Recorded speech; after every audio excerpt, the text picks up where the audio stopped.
திடீர்னு இவ்வளோ காசையும் ஒரு இடத்துல முதலீடு பண்ண போகிறோம், அது பிஸ்னஸ் அப்படிங்கிறது ப்ராஃபிட் வரக்கூடியதாக மாற்றணும், லாஸ் ஆகக்கூடிய வாய்ப்பு இருக்குது அப்படின்னு நிறைய இருக்குல்ல. எப்படி உங்களுக்குள்ள தன்னம்பிக்கை வளர்த்துக்கிட்டு அது தைரியமாக இறங்குனீங்க? எப்படி எது உங்களை? இல்லை சார், நம்ம இப்போ ஒன்றும் இல்லை சார்.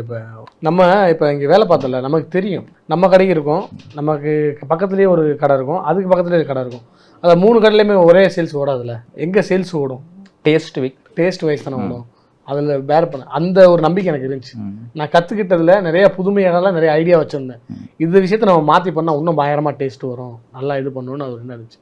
அதை கண்டிப்பாக கொடுத்தேன் மக்கள்கிட்ட, கண்டிப்பாக கொடுத்து அதை நான் பெரிய லெவலில் சக்ஸஸ் ஆச்சு. அதாவது பாஸ்மதி பிரியாணி சாப்பிடாம வரமாட்டேன்ட்டாங்க கடைக்கு அந்த டைமில்.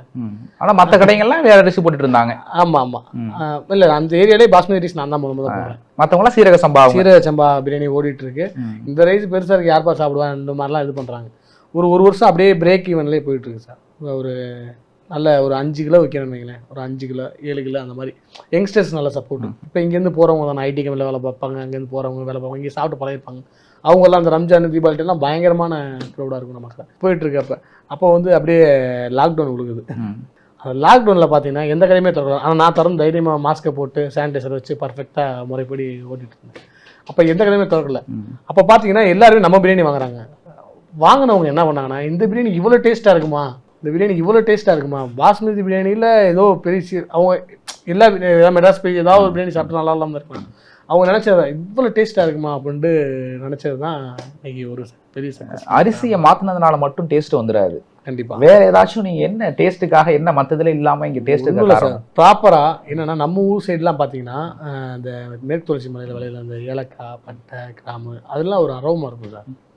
அதெல்லாம் உண்மையிலே வேறு மாதிரி அரோமா இருக்கும். அது டேரெக்டாக பர்ச்சேஸ் பண்ணுறோம். நம்ம டேஸ்ட்டு வைஸ் என்ன தெரியுமா சார், அரிசி ரேட்டு சும்மா கம்மியாக வாங்குறதெல்லாம் கிடையாது. அரிசி நல்ல குவாலிட்டி ஆகும், நல்லா பழைய அரிசியாக வாங்கி ஸ்டாக் வச்சு அதுதான் பண்ணுவோம். ஓகே, ஒவ்வொரு விஷயம் இருக்குது சார், நிறைய டாட்டிக்ஸ் இருக்குது. அது வந்து பண்ணுறவங்களுக்கு தான் அதோட இது பண்ண முடியும். என்னைக்கு இந்த தேனியில் ஆரம்பித்த கடை வந்து ஓகே சக்ஸஸ் பெரிய என்னைக்கு தோணுச்சு?